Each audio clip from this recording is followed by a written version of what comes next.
Hey, what's up, everybody? It's your boy Darrell Owens, and we're back for another episode of One on One here on the Legacy Maker Sports Network, and of course, airing on the amazing Bowie Television. We're here. We're entering. Man, we're already in episode 6 of the season. I don't know where the time is flying, but it's going way too fast. But this is episode 210 of One on One here in season 7. But today with me, got a special guest. We talk sports most of the time in here, and we're going to talk sports today. Don't get me wrong, but I love people don't a lot of people don't know, but I love comedy. Comedy has a big part of me. So this will actually be the second time that I've had a comedian on, and I'm very excited to have my man Chris Cope joining me today for episode 210. I mean, look, if you haven't had a chance to check out Chris, you got to go check Chris out. He's been on Kimmel, he's been on Conan, he's been on CBS Comics Unleashed. I can go on and on, but you just got to go check this man out. Check him out on his YouTube, whatever it takes. Go check out the amazing Chris Cope. But today, we're going to get a chance to learn about Chris Cope. With that being said, episode 210 of 101 starts now. One, one, one, one, one, one, one, one, one, one, one, one. Welcome to the one-on-one. When it comes to ratings, man, we number one. I get the truth, then I give them the scoop. If anybody got a question, I give them the proof. Welcome to the one-on-one. When it comes to ratings, man, we number one. I get the truth, then I give them the scoop. If anybody got a question, I give them the proof. Welcome to One-on-One at Legacy Maker Sports Network.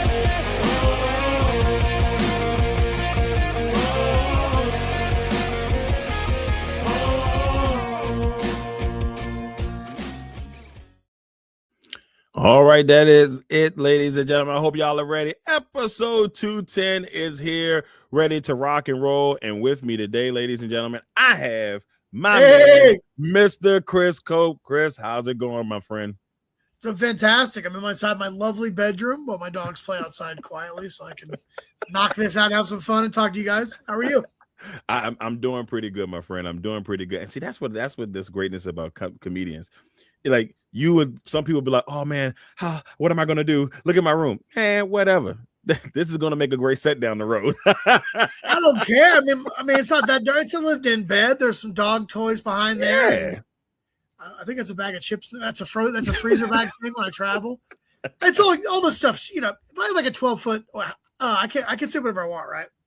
Yeah, say whatever you want. Okay. I was gonna say there's like a 12-foot dildo sitting just across the bed.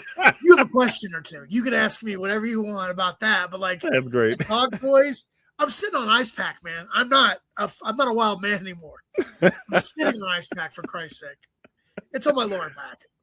Look, my back be tripping from time to time. I like every now and then I get the twinge. I'll be like, oh, whatever, I want to relax. I need something because whatever it takes to get the pain away, that's all I care about. I do more stretching. I know that sounds because I can't take any opioids and stuff, makes my body mess up.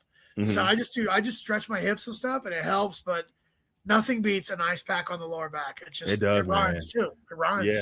I used to think that it was heat until the doctor was like, nah, you don't want to do that. You want to put ice on there. Because I always thought heating pad. No. Ice. Ice is a difference maker, ladies and gentlemen. If you got to go to the because it draws that new blood. It draws all that new blood to the area. Also, you don't feel it. You really don't. You ever see those old pictures of those old baseball players that have that Ziploc gallon bag on their arm taped, and I'm like, you haven't felt your shoulder in 15 minutes. Like, I know for a fact. I had labrum surgery, like in my mid-20s. Right. And that guy would pack my arm, and that's what I would look like. And I would just sit there with this almost like stupefied smile, like, because it didn't hurt. I couldn't feel it. And I would drive home, and I'm like, oh, my shoulder feels amazing. And I'm like, nah, bitch, that's just frozen solid. You're a TV dinner with 5 digits. And like, ice is king. Ice is king. Ice is like king. A meth dealer. Ice is king, baby. That's all I need, baby. You don't need nothing else. I got everything you need, brother. Different life. There you go. With that being said, let's start the show off the way we need to start it off, and that's with the check-in. All right, Chris, we like to start every show off with the check-in, man. It's just, hey, how's everything going with you, your family, your friends? How is life right now for Chris Cole? Actually, really good. We bought a newer car. I wrecked mine in March, so we waited because my schedule was just I wasn't home enough. There's no point in buying a car if you don't need it. I got a Kia Sportage. It's an XS Prestige. Like I don't know how nice. It's a Kia. Listen, I'm not ringing a big bell here, but it's the nicest car I've ever owned. We live up in the mountains, right outside of LA, so it's all-wheel drive. Bro, I feel safe in that bitch. It's got the best sound system of anything I've ever owned. So, I look like a dad, but a cool dad. Nothing wrong with that. Nothing wrong with that. I think I got it's funny. I got a car about a month ago, and it's like, what'd you get? I got a Nissan Titan. A Nissan Titan. Yeah. Nice. Drug man. Look, as a big guy. Timing change on those things will last forever. That thing will run forever. Yeah, and that's the game plan. That's the game plan. Now, shit. This economy. As a big guy, I needed something I could fit in. I got tired of the car. I used to have a Buick LaCrosse. You get in this car and it felt like a vacuum cleaner would suck. You know how you put a vacuum cleaner on your hand and it's that's what it felt like every time I got in the car. Did the Buick LaCrosse have the bench seat? And that was that was your grandma's car. That was your grandma's car. Yeah.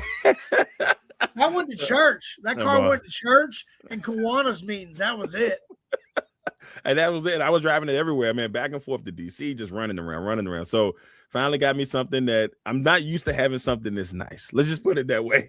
Seriously, like I got out of my car and I was like, get the trash out of there. I said that to myself, like, you don't leave trash in this car. Exactly. This is disrespectful. Yeah.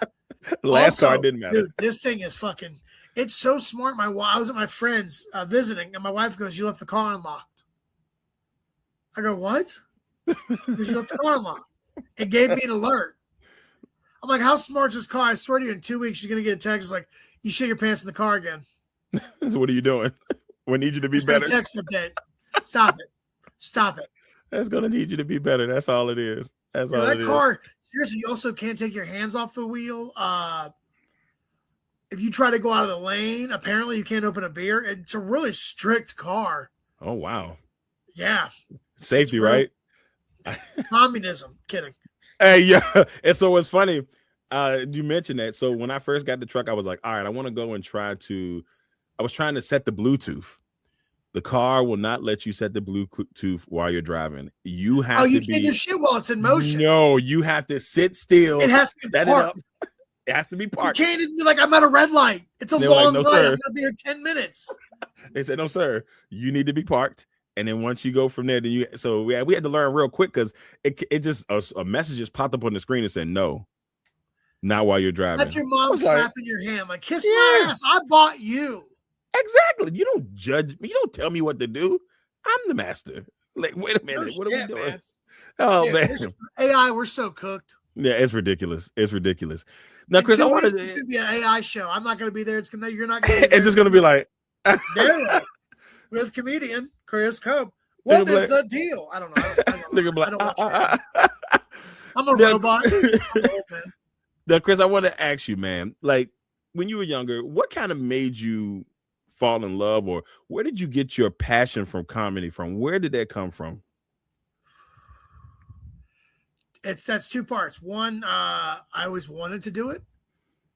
Not because I was funny or anything, just because I really just wanted to be a comedian. I like the attention, And two, I found out early on that I was kind of funny as a kid, and you get told you're funny enough, eventually you believe it, and then I started comedy at 19, and I'm so many years old now, and I haven't lost the passion for it. In fact, my passion has grown because I keep unlocking layers of myself as a writer, performer, and just like, how much more can I do? Where can I hit a ceiling? If I hit a ceiling, and it's just, you can't. You're always learning new stuff about it because the job always changes. Every audience is different. Well, take us on a journey. I know you say you started comedy when you were 19. Can you take us on a journey on how that got started and to where you are now in your career? That's a long. No, I can do it pretty easy. No. I started in Gainesville, Florida, while I was in college, and there was a local comedy showcase on the Thursday night of a comedy club that ran on the weekends inside a hotel.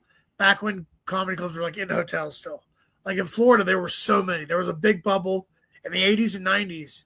In Florida, like at one point, Florida had like 45 weeks of work. Oh, wow.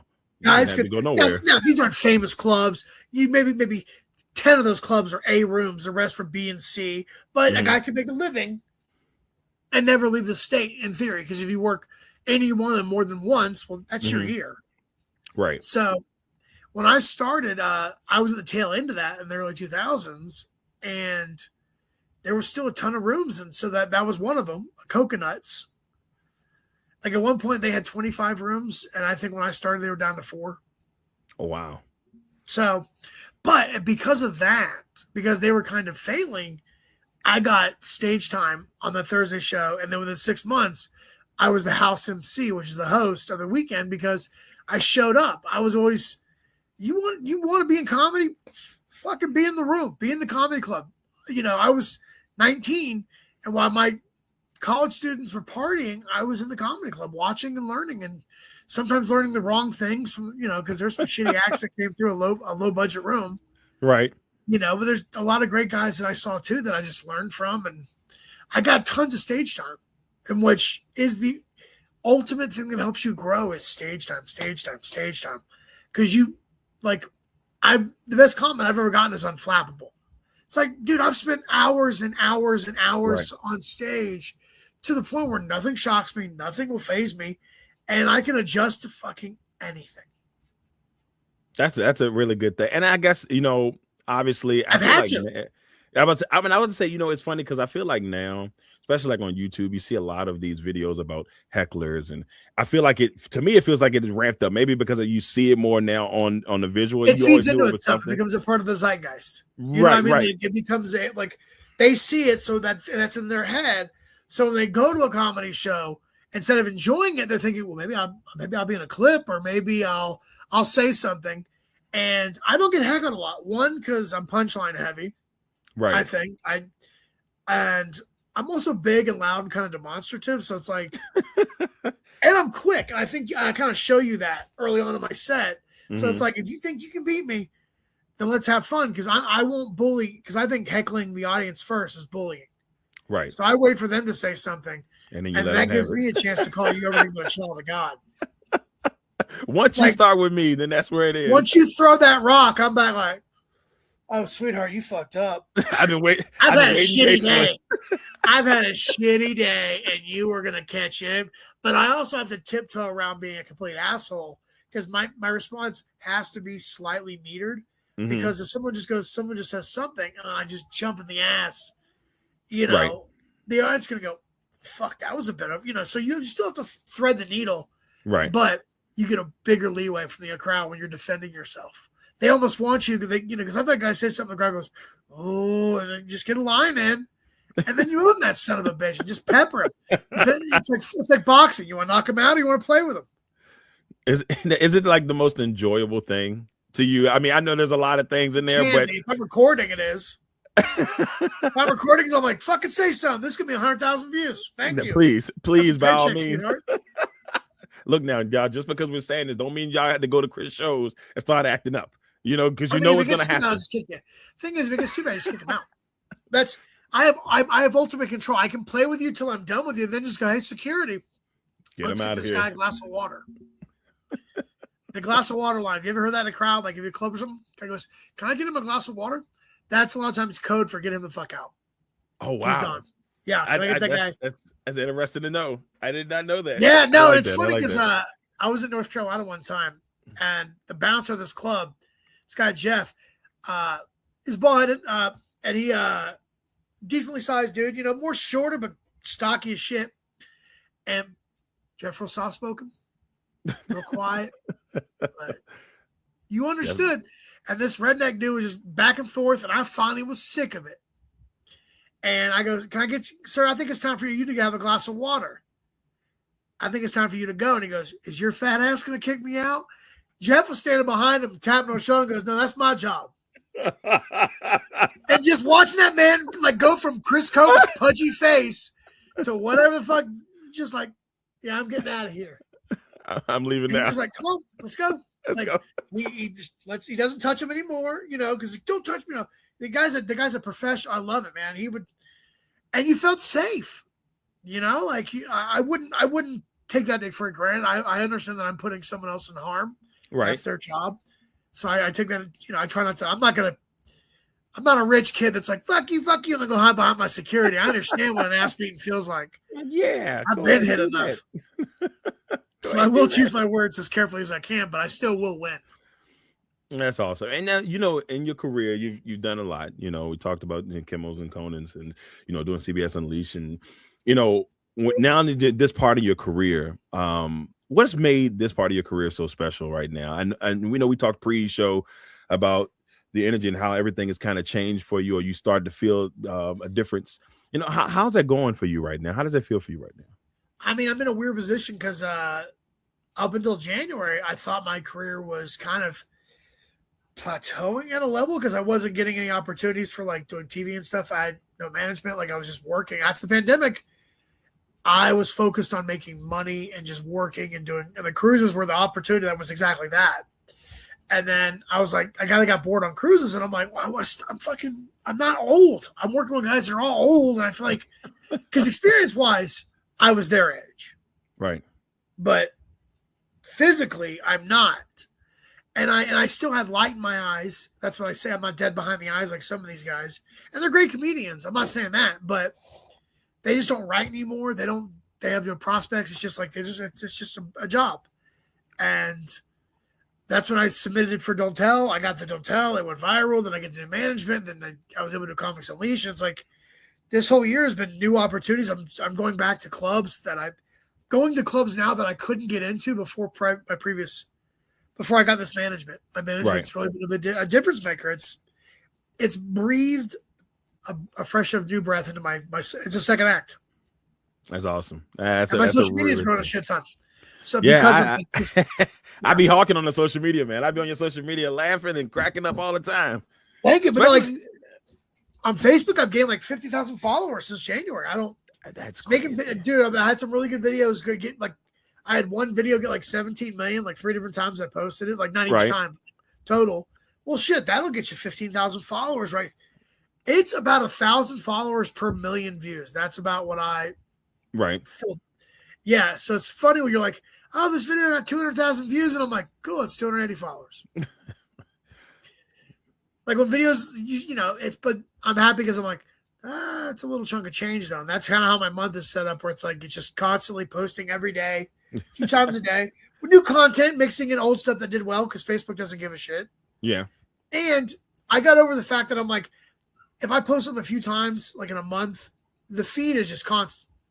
So if you've seen it once, you're just going to scroll past it. If you haven't seen it, you'll watch it. If you don't want, if you want to. So I'm learning the social media game. Dude, it's so funny. All those videos you see my floating head.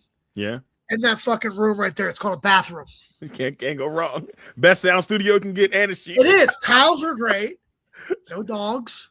My wife's. I can't hear there's no noise. I got good lighting from the bathroom window, and I just literally in there. And also, it's where because we live with our in-laws live with us. Yeah. Why am I whispering this? I smoke my weed pen in the bathroom. I fucking pay for this place. I'm whispering in my own house. It's bullshit. But I don't. Yeah. And no, don't feel bad. Disrespect. I don't hide it. I don't hide the fact that I smoke my pen in there. But I just don't brag about it because she's older. I love my mother-in-law. She's great. I feel you on that one. I shoot 90% of those floating heads, or in a car. If I got like 30 minutes to kill before something, I'll make videos. I've gotten so good at using my time, like for social media, and then usually by noon every day I'm done. I don't want to fuck with it. Then it's just answering comments and going back and forth.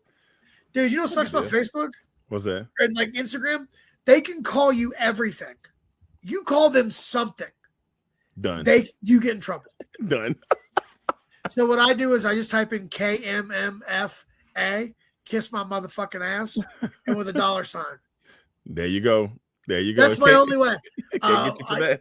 I'm trying to write this into a bit, but my wife, because I said to my wife about how I said this to one guy. I said, "You're much older than me. I plan on following your life from here out. And I'm going to wait till you die, and I will be the keynote speaker at your funeral. I want you to know this. I will strive to have the level of success. I have plans. I can do it. I have plans. My wife goes, "You're out of your fucking mind." My wife goes, "That's borderline crazy." And I'm like, I thought it was weird. I thought it was funny. Like, I'm gonna do this for no reason other than just because you called me a fatty, fat. Yeah, if that's what we're gonna go about it, I got something for you. Yeah, Don't man, even worry about talk it. about John from Pittsburgh. I got everybody in the crowd's like, who the fuck is this guy? John from Pittsburgh. He's a comedian, right? Yeah. John's an asshole. Glad he's dead. You guys have been great. Free tickets to my show. It's been a pleasure. You can grab your tickets on the way out. It's gonna be piss into his open coffin, walk away. I'm not angry. It's like, hey, man, you enjoyed the afterlife. I'm gonna go ahead and make your family and friends laugh. Like piss, mister. I wanted to bring something up because it seems like you are an ambassador for Waffle House. Man. Can you? The love for Waffle House is impeccable, man. Give us some insight on the love of Waffle House and how you became maybe the unwritten ambassador to Waffle House. No, man. it's legitimate. It's legitimate. It's legitimate. I can show you emails. I got emails. I sound like Jeffrey Epstein. I got emails. Years, it's like 5-6 years ago, I started tweeting at them. This is back when Twitter wasn't just a cesspool. Mm-hmm. Tweeting at them to be the national spokesman because they didn't have one. And they didn't do commercials. So I thought it was funny to ask for something that didn't exist. Because you can ask ad nauseum, right? You can just keep going. I used Hootsuite. It jumped on you. That's okay. It happens to the best of us. I'll move the thing over. So I would schedule. So I got to the point where I could do. You'd schedule 100 of these. So I just stopped. Every day I'd have one or two go out. So within a year, the CEO, he's passed away since, Walt Emmer, sent me a handwritten letter, crayon, with a $500 gift card. Really? Yeah. Oh, I've gotten 4 of them. They've given me a total of $2,000, which what? I'm like Nino Brown with turkeys. Just giving them out. I can't eat that shit all. It's great food, but God damn it, I'm already on a statin. You know what I mean? Like, I'm not trying to get on more blood pressure medication and more fucking cholesterol medication. I'm trying to. I think Valsatin. Is that what you're? Rosustatin, something like that. Oh, okay. I'm on one of the statins too. 320 milligrams. I'm gonna try to get off it. I'm gonna try to get off within a year, but that's for right now. But yeah, and this isn't to toot my own horn or anything, but I would go in and I see somebody by themselves, and I'd just tell the waitress, "Can you put their meal on my tab?" That's ain't my money. Deal, man. It ain't my money. Right. I don't give a shit. I'm giving away someone else's cash. Fuck them. It makes you feel like a millionaire, though. Makes you feel great. I feel like Jimmy Stewart, and it's the one like I'm so blessed. But no, dude. So after that, and then I just started, and then they'd ask me to do stuff, and I did a few things, and then over time, like, they never paid me. They didn't want to pay me. It wasn't like it was a title and name only. So I still, excuse me. No, you're good, man. You're a hardworking man, brother. I used to take a nap at this time of the day. Plus the weed. I'm gonna blame the drugs. But no, it's like one of those things that just happens, and then like I still count it. They don't care. They haven't taken it away from me. I won't lose it. Their organization, like corporate wise, I think is under 20 people. Really? It's an office floor in Atlanta, not a building. Office floor. They got 2,400 locations, or like 2,300 and change, and they got locations nationwide. Yeah, you know Bojangles? Yeah. You know Bojang? Okay. Yeah. Bro, so I joined boats all the time, and I was in Roatan, Honduras, which is an island city-state off the coast. Long story short, I'm going to do immigration because I'm joining the boat. I'm joining a country, leaving a country same day. And on the way there, I'm like, Lavenderia, Taqueria, everything's urea, right? Everything's a store. And then I see Bojangles. Bojangles. And I look at the driver and I'm like, Pollo frita? Fried chicken? He's like, sí. Tres locaciones. Locations, I'm like, holy shit. So we stopped off. And I bought him food. I got me Bo-Berry biscuits. I got some red beans and rye. I got a whole setup, right? I get on the boat and the guy's like, you're the only person I've seen that brings food onto a cruise ship. It's Bojangles. And I was though. like, but you don't got Bowberry biscuits, You buddy. got Bowberry You biscuits. don't So fucking get it, dog. I'm in Honduras. I didn't even know they had Bojangles in that area. Bro, I looked it up. There's 31 U.S. states that do not have a location. But there are 3 on the island city state, which is the size of, look it up, it's probably 30 miles. Like Rhode Island or something like that. Yeah. Yeah. It's an island. It's just off the coast. Like it's a cruise port. It's a really pretty Mahogany Bay is there. It's really pretty. That's awesome. Yeah.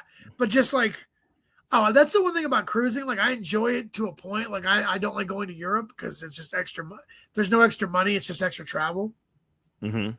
And if I'm going to go to Europe, I want to go there on my own time and not like, cool, land, go to your hotel. The driver will be here at 8 o'clock in the morning for you. Go to fucking sleep. That's what it is. Because you flew. You flew from Los Angeles to Reykjavik, Iceland. And they got a hotel waiting for you, and the driver's waiting. You're like, it's great. It's a jet set life, kind of, but you're like, I'm not making jet set money. I'm making jet set money at all. Not for all that travel. So I'll go to the Bahamas because that's a 4-hour plane flight from LA to Miami or LA to LA, MCO, and just get on a boat for 4 days, make my money, come home, or do that 3 times, do 3 4-day contracts, be on for 12 days, and then come home and then be home for 2 weeks. And my wife gets mad, then I leave again. So is it like not to get too deep in the business, but do you do one show a night? Is it something like that? It depends. Royal Caribbean. I work for Royal Caribbean and Carnival right now. Carnival, you do 5 30-minute sets over the course of like 5 days. And then Royal Caribbean, you're on for a week max. A week is what they do, a week contract, 7 days. Even if it's a 3 and a 4 day cruise, they put them together. And you do 3 to 4 shows, 35 minutes, in the theater only, which that's why I like. Carnival's good to me, so I won't talk any shit about them. That's good. And the crowds are fun as hell. Like as far as shows go, bro, they're a comedy club. I've been crushing on stage in the middle of the Atlantic Ocean like I was crushing in fucking Houston. That's awesome. You can't laughing and clapping is laughing and clapping. Like, and the only problem I have is when comedians on cruise ships like, it's another sold out show. I'm like, bitch, they're stuck. They have nowhere to go. They have to come it's see you. You or food. You're lucky you're beating food right now. They have to come see you. It is you or Guy's Burgers. Oh, that's great. If you ever do Carnival, Guy's Burgers, you'll get big back real quick. Real quick. I see that me and my wife are talking about going on a cruise next year for our anniversary. Where are you out of? What city are you out of? We're in Virginia. Richmond, near Richmond. I don't think you'd have to drive down to. But I think Miami. I think we got to go to Miami. Or go fly to Orlando and drive over to Port Canaveral. I mean, just tomato, potato. You're going to the Bahamas, right? No matter what you're doing, you're going to the Bahamas, or you go to the Southern Caribbean. That's a full week. Which St. Martin, St. Virgin, St. Bart's. I've been to all those places. I've been to the ABCs, Aruba, Bonaire, and Curacao. Picked up 2 Braves prospects. Curacao, man. That's you picked up 2 Braves prospects from the Curacao. Dude, they're all from Curacao. We got crazy. The lock of Venezuela, baby.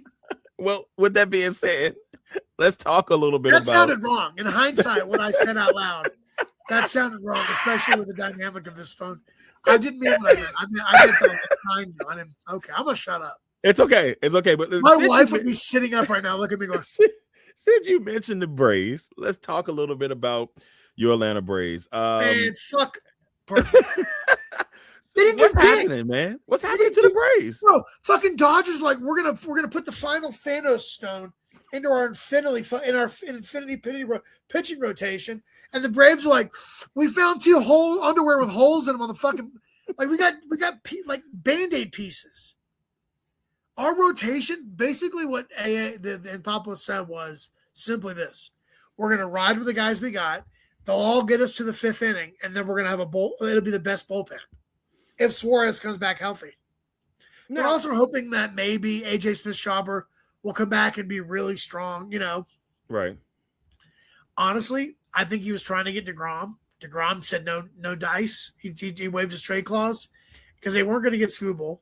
Right. I'm like, what about Robbie Ray, Joe Ryan? There were so many other guys that I'm like, teams that I guess less teams are selling, but I don't know, man. I've never out of all my Braves friends, Mm-hmm.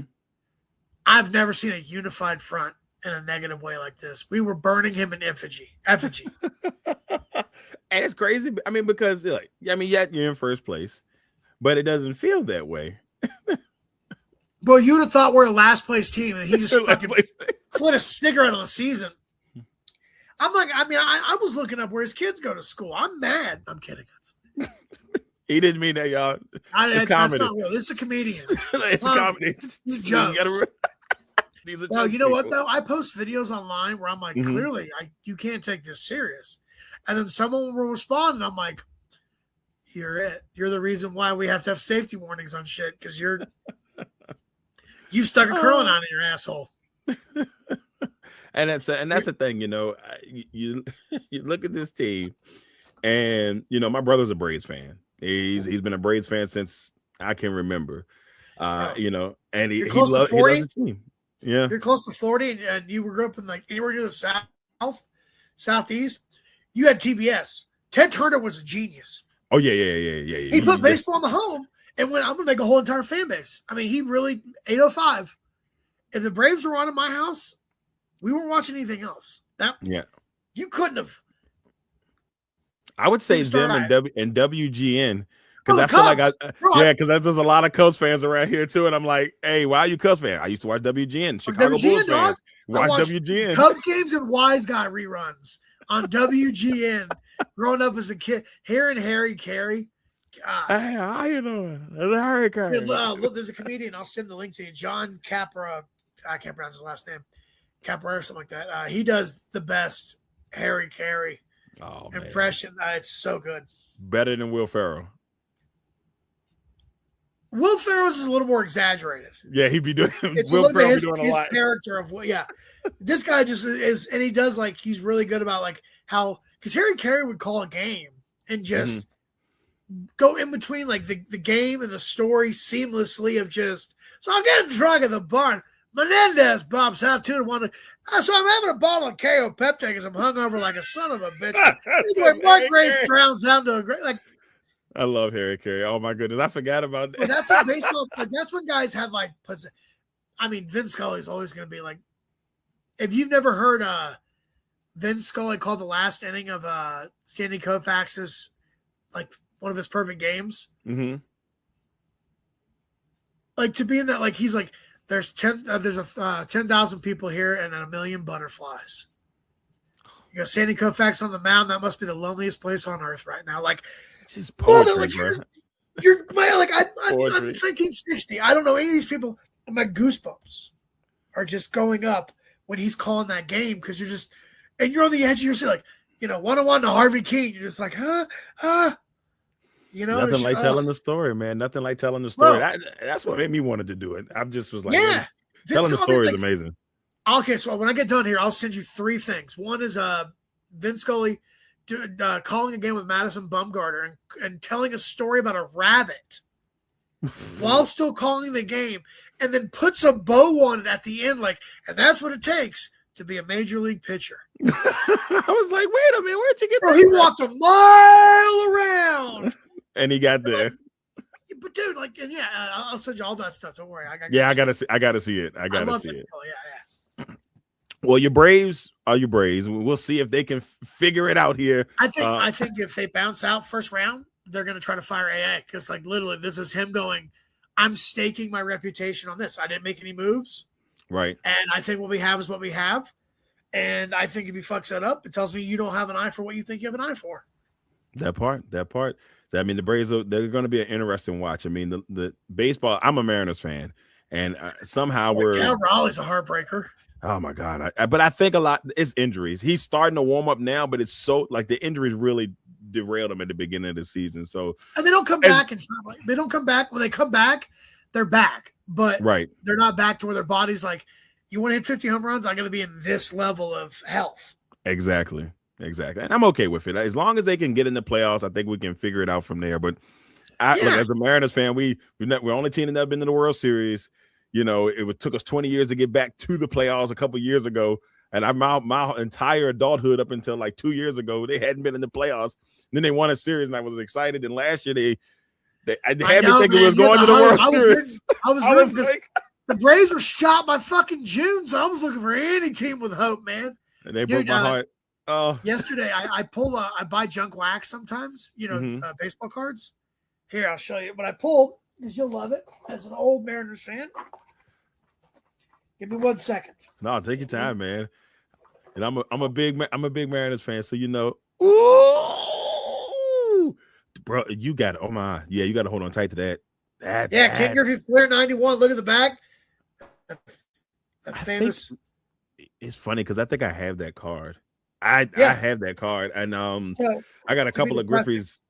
Oh man, that's I haven't seen the old school yellow top ones in a long time. Dude, because this is back when you bought cards, the player mattered. Yeah. Now, I mean, the player still matters, but like you can get a card that's like a refractor with a signature and like piece of the jersey. It's not fun. It's not as much. So it's not fun. I spent $8 on cards yesterday. That's a cheap ass habit. And not to be depressing, my house burned down when I was a kid. Mm-hmm. I lost all my baseball cards, and I never really started collecting because I was mad. I was like, because I didn't want them taken away from me again. Right. So I just started doing it again. And when I find cards that I had as a kid, man, it's thing. rebuilding a little piece of my heart that I lost as a kid. Yeah, my godfather, God rest his soul, he used to be a truck driver. So whenever he went out, he always brought me like the big box. Like he would buy me a big box, and it would be like Christmas. You're sitting there opening. I still have all those cards. I was 6 years old. It's in that closet there. I have stacks. You gotta go through them and get the valuable ones, get them appraised, because there's some you don't have that much sentimentality to. That might be a payday. Might be a quick payday. And I said I was gonna do it, and I've been sitting in the closet since that was in 1991, 93, 92, 93. That's when he started buying me those. Years, man. I think it's time you get on the horse. I know. I've been sitting there. They've been sitting in my closet. I got an old Michael Jordan card. I mean, Emmitt Smith. I got a couple of those too. I also pull I'll do old basketball because I'm less of a basketball fan now than I was as a kid. I was more as a kid, but I love pulling I'll do old wax for basketball, and it's just I love getting those old Charlotte Hornets because I love those. I used to have their shirt, the jacket, that starter outfit as a kid, man. I still gotta see. I think I have the card. I gotta find it, but I saw it on TV one day. The Menendez brothers were at a game. And they were yeah. I think I have that card. I was like, I know I have it. I have to find it, but it's in there. But it's gonna take a lot of digging because I have a lot of cards in there. And so, but yeah, I think I have that card with the Menendez brothers sitting courtside. It's the craziest thing. It's like the one I also pull a wax, like the wax. I'm looking for. There's a Billy Ripken, Cal Ripken's brother, where he's holding a bat, and on the bat it's written. It says "fuckface." You have that? No. I always look for it because they made it. They made fucking thousands of them because they didn't catch it for like 2 years. They didn't catch it. That's crazy. Oh man, they're just out there. That's so great. That's so great. Oh man, wrote on his bat like that's my bat. Yeah, it is fuckface. You can't beat that. I'm gonna have to look for that. Great. Like it's insulting, but it's also like it's still kind of funny. I think anything alliterative doesn't hurt as much. I gotta say it. I got a feeling it might be. I don't know if I have that one particular, but now you're gonna have me looking for it. Let's talk about the Bucks before we go to quick ones, man. Yeah. Last year, tough year. They're fucking up, man. What's going on trying here? To give Vita Vea is gonna be good. They're trying to let him go and then give Baker his money. What else has he got to do to get that paycheck? Why doesn't Baker deserve his money? This is insane. I don't when understand. I first heard it, I was like, what?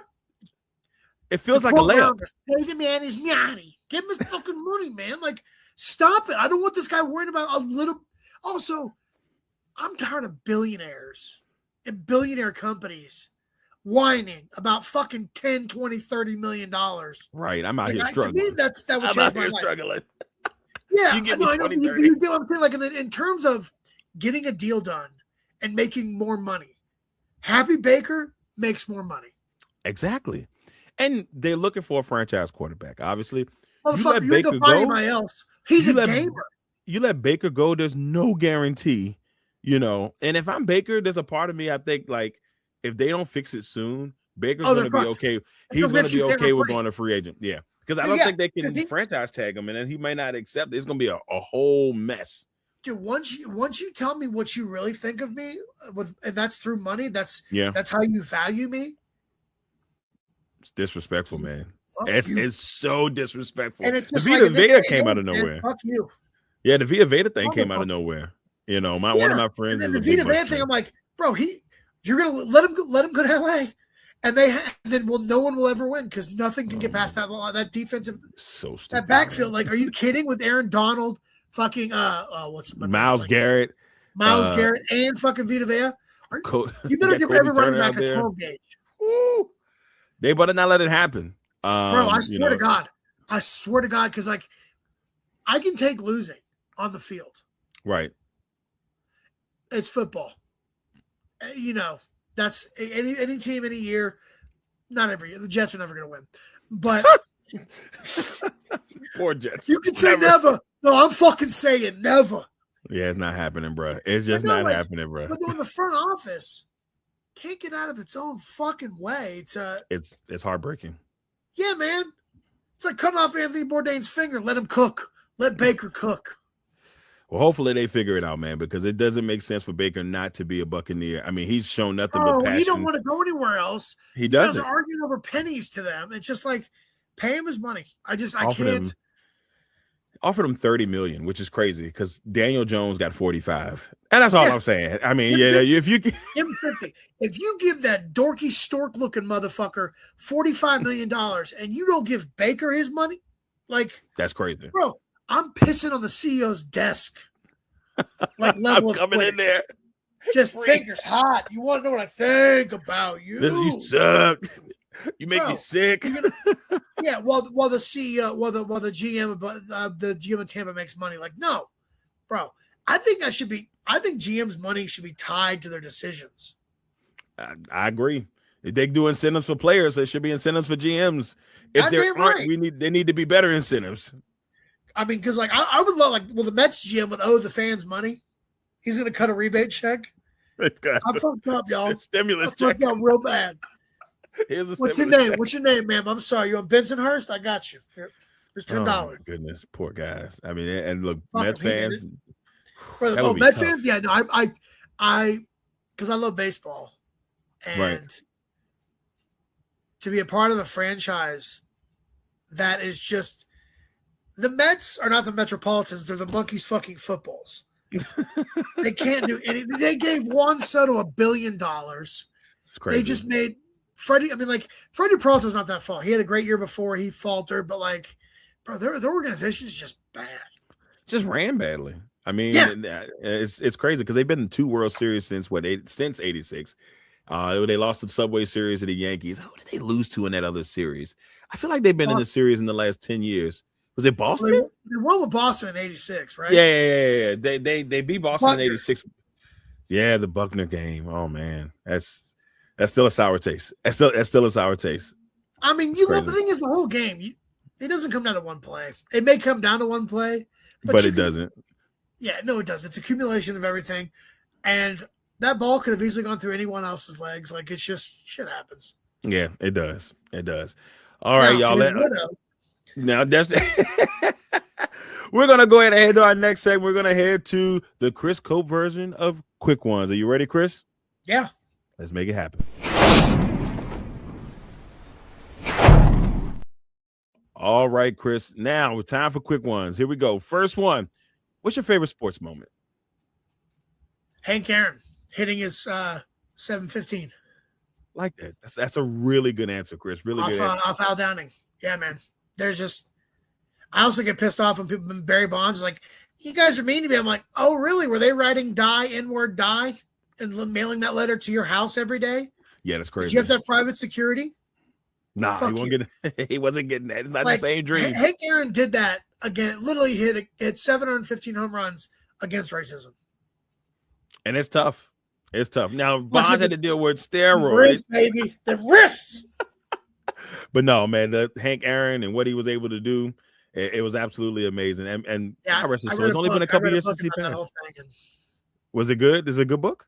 Yeah, you're gonna cry a lot because you just, and like have like just what he went through, right? And still to achieve it, like to carry that load, I think that's why Jackie Robinson died prematurely. Died in his 50s of diabetes. Like he just, Yeah, I think carrying a weight takes a toll. it's a I mean, lot. no, of course it does. Of course it does. It's a lot of stress. I mean, and for And him to man, be you, able, like, him to you be able to couldn't handle fight it. back for 3 years. You couldn't do it. You just had to, and calling him everything. Yeah. And you got to be the first. And it's got to be tough because everybody's going to let you have it. And it's, Yeah. whew, man, shout out to Jackie Robinson, man. Yeah, One of man. the GOATs, baby. One of the GOATs. Worst sports moment for you? Me personally? Yeah, well, I mean, just in general. It could be you personally. It could be you as a fan. It could be whatever. What's your worst sports moment? Right before getting cut on the baseball team in junior high. Really? Oh, man. Yeah, I like a bunch of errors in a row so bad that I got the nickname Derek Eater. That's not good. Wait a minute. Derek You Eater can't is, get mad at the coach because you're like, that's pretty funny. that is, I'm not gonna lie, this is hilarious. Derek Eater is I have a crazy. hard time faulting a good burn. I Oh always my will just god. I go, yeah, he's like, you're so bad. You're so Derek bad. Eater is crazy work. Oh, And I man. was still kind of a little chubby as a a high schooler and a juvenile. And I was just, he's like, another drop ball. Huh, Derek Eater over here. Derek Eater is crazy. I'll say this quick story. I've never told it here before, but so in high school, freshman year, we're playing Goochland County. Verlander is the starting pitcher for Goochland. And it's my freshman year. He's a senior, and we're losing 12-1.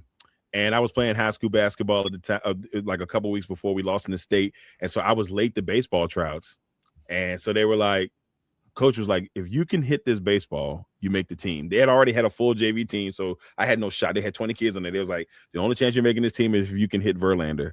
I'm like, you want me to hit Verlander? I haven't played organized ball in like a couple years. So I went out there and tried. First pitch, 95. Boom. Whew.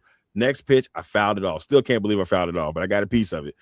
That third pitch, I just knew it was going to be a fastball because he threw me two nasty fastballs on the first one. Threw this nasty curve. I just sat there and looked at it. I walked back. That thing, it looked like it was going to hit me, and I just remember like shoot it down. Just breaks 12 inches the other way. And so I went to the dugout, and my coach, I said, so I didn't make the team, did that, coach? He said, nope. So all right, thanks for the opportunity. So that's my bus pass. That's my one moment. I'm like, it was rough. But I was like, I can always say I got a piece of it though. That's the one thing I can't say. You didn't get a nickname. No, I didn't get a nickname. You know how long ago that was? And I still carry Derek Eater in my heart every day. Like Derek Eater. You know how many therapists have heard the name Derek Eater? That's such a crazy name. It's so good. It is such a good one, though. I don't remember the coach's name, but I remember Derek Eater. Derek Eater. What's his name? I remember his face. I'm looking at him right now, but like, oh man. Put down. That's rough. That's crazy. Sport that you secretly love. Oh, golf. Golf's a good sport. I played in high school. I just started playing and I just started like, I'm like, I'll still watch. I've always watched it for years. It's boring as shit, but I think it's a hard ass game to play. It is. So, it really is. It's like, because I just think also golf courses are a terrible allocation of land, but they're fun. Yeah, you go. All right, so I got a fun one here. I got a couple fun ones to finish it up. Top 3 snacks, man. What are your go-to snacks? Top 3, and one that you said, no, I hate it. Absolutely hate it. One of them is those little meat sticks. I love those, like just straight like Archer turkey meat sticks. Okay, that's a good one. Snacks would be what the oh my god, the sour cream and onion cheddar cheese chips. The Ruffles. Ooh, the Ruffles. Ooh. Yeah, but it's got to be sour cream and cheddar together. Yeah, it can't be just Ruffles. Regular sour cream. Yeah. No, they go to. Dude, I'm weird. You know what's good though? I like on a PB&J sour cream and onion Lay's chips. I got a weird mouth. This shit mixes up weird. I got a weird mouth. I got a weird palate. That's a better way of saying that. What's my third snack? Because I eat them on the road all the time. Those little tuna salad and cracker snack kits. Oh, like the starfish ones that have like lemon pepper, all that type of stuff. Oh, okay, all right, that's solid. That's a solid one. No, they're healthy. They're in every hotel pantry. Because like all my stuff is basically where am I traveling? What am I on? Like where am I at? Right. So hotel pantries typically have those, and they're you can trust them, and they're a little mini meal if you're in a rush real quick. Eat some crackers and fucking tuna fish. $7,000 at the hotel. You know how the Serious? hotels treat you. I mean, But it's not. But I'm not paying for it. Hotel prices is crazy. My favorites were like, okay, so you have a per diem. Like I work casinos, and they'll be like, okay, your per diem is $120 a day for food, which you think it's a lot, but go to the restaurant 3 times. No, not at all. You got to be strategic. Yeah, you got to be strategic. So what I usually do is on the day I come in, I'll pack a sandwich. I'll be cheap, and then I'll take that extra like $50 and just kind of make. And I have nice, but usually on the last day they're like, okay, so you have like $180 left because they're saying I don't go crazy when I don't, I have a light eating day or whatever. I've bought T-shirts, lip balm, whatever they sell that can go towards that. I've walked out with a gift bag of just this. I had to spend this. I was not going to leave here and not spend this. Right. Yeah, the per diems, man. Oh man, I love taking advantage. Oh, per diem days used to be nice. Walmart's taking the road, they'd be like, "Hey, man," I said, "Your per diem be like $200." I'm like, I went to Houston one time, and I was like, I was only there for like 2 days, and I said, I got $200. It's just me. What am I gonna do? And I was like, and that's outside of the money, obviously, that they pay you. And you can only spend it in certain places. Right, you got to be careful with it. So it's just like, okay, well, I got to be strategic. Is per diem okay here? Do you guys take Yeah. I love when they just take receipts. Oh my god, it's a beautiful thing. Well, because I had a meal someone bought me a meal one time, and I still had per diem, and I waited outside of a place in an airport for someone. I was like, "Hey, can I have your receipt? Can I have your receipt?" Right. And I'll just ask him for the receipt and get like 2 of them, and then turn those in and get the money. Like when I tell you I'm cheap, buddy. This is brilliant. I'm not even mad at it. Last two. Going to the comedy side. Favorite comedy special of all time? Oh, easy. Chris Rock, Bring the Pain. Oh, that's a good one. That's a classic. That's a good one. Toss Salad Man. I mean, oh man. And then black people versus the N-word. All that. The whole album. I think the whole it's fucking crazy. album, man. I'm not scared of Mike Wallace. I don't got 3 guns in my house because of the media. It's crazy because I think it's hard because I don't know what my favorite comedy special because there's so many. There's so many. I'm a big Sinbad guy. It comes down to Sinbad's great. Tough. I got to see him live a couple times. I'm glad he's back to performing. Yes, I'm so happy for my guy, man. I met him a couple of years ago. It was great. Yeah, my favorite's that because I got it when I was really young. My mom bought it for us for Christmas. Your mom brought you. Wait a minute, your mom brought you Chris Rock for Christmas for the comedy special? My mom did not know what she was buying. We just told her, "Hey, this." I bet she was surprised. What did I buy you, boys? Oh my god! What have I done? She bought me the Dr. Dre. She bought me the Dr. Dre album in 2000. They had a big weed plant on the CD. Come on, Mom. I was like, I don't understand you, son. Don't understand you, son. I don't understand you, Mom. Why you buying me this stuff? She still says it. Lady, I came out of you. What do you want? I'm half your DNA and half the man you slept with. My father. My daddy. Papa Bear. Last one on quick ones, and we're gonna finish it up the right way here. You're putting on a comedy show, all right? You get to pick 4 comedians to be on this comedy show. Your opener, your middle of the pack, and of course your closer. Who's gonna be dead or alive? Who's on your comedy show? And this is you're producing it. Who's on this show? Okay, so I'm not actually the host spot. I would put the host spot. I put Rodney Dangerfield.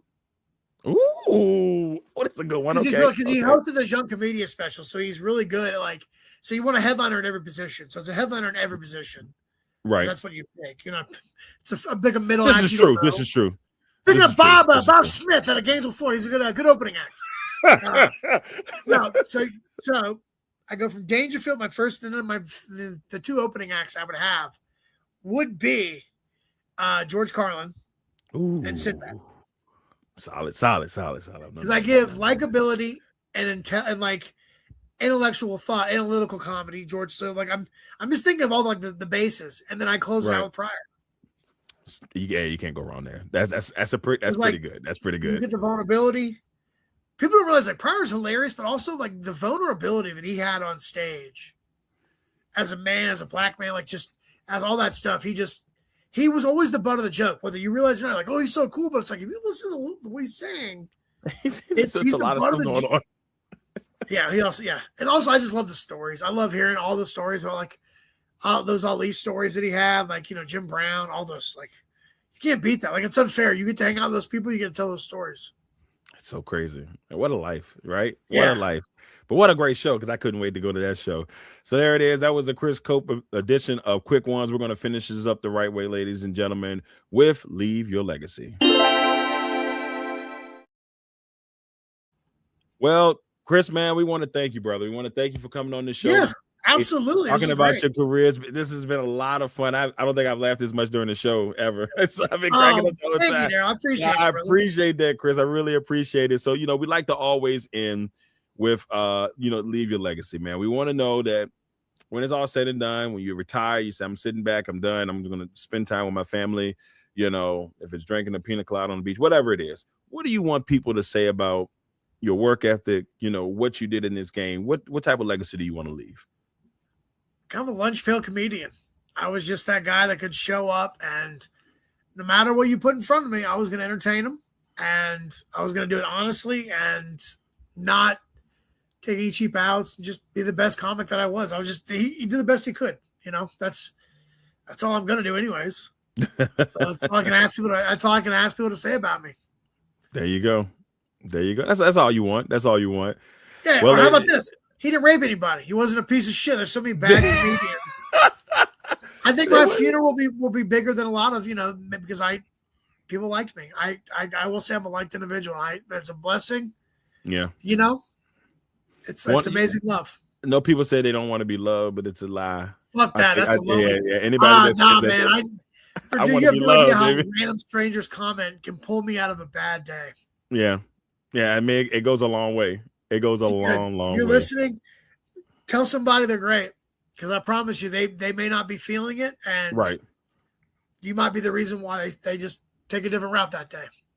And that's true to heart right there, brother. That's true to heart right there. Before we go away, ladies and gentlemen, next week's episode, man, I'm super excited. Next week, we're having Brian Mitchell, former Washington football legend, joining us next week to talk about his career, why he should be in the Hall of Fame, and why they hold it all, which is ridiculous. Co-host of the B. Mitch and Finlay show on 106.7 The Fan, and he does a lot of stuff with the Washington Commanders at the moment. He's one of the hosts there, so we're going to get into all of that next week. But once again, Chris, brother, I cannot begin to tell you how much I've enjoyed this. Oh, hell yeah. I feel like I got my own hour stand-up. You know what I'm saying? Like, I know we were talking other things. I can invoice you if you want.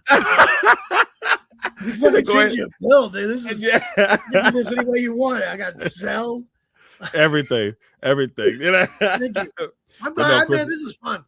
Yeah. I'm stuck up in the mountains, so my day off for work. I was like, hell yeah, let's chat about sports and comedy. I'd do it anyways. Well, Chris, before we run, man, tell everybody where they can find you and all that fun good stuff. I don't want you fucking looking for me. How about that? How about you mind your business? Everything, all my social media, I'll make it easy for everybody, is at Chris Cope Comedy. Thanks, CCC. At Chris Cope Comedy. TikTok, Facebook, Instagram, YouTube, everything you can find me. I post clips. I post stupid videos. I'm very social media active because you have to be. So there it is. Once again, everybody, the amazing Chris Cope. This is episode 210 of 101. Next week, we'll enter 211 with Brian Mitchell. But we're getting closer and closer, ladies and gentlemen, to our power rankings, our 5th season of power rankings as we go and do our power rankings throughout the season. The interview session is halfway through. Once again, kicking my words out. Once again, everybody, the amazing Chris Cope joining us. Until next time, y'all be safe out there and have a great, great weekend. And we'll see you all next week. Bye, guys.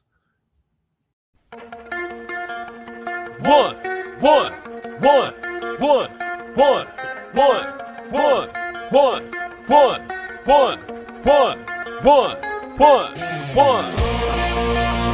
Welcome to the 101. When it comes to ratings, man, we number one. I get the truth, then I give them the scoop. If anybody got a question, I give them the proof.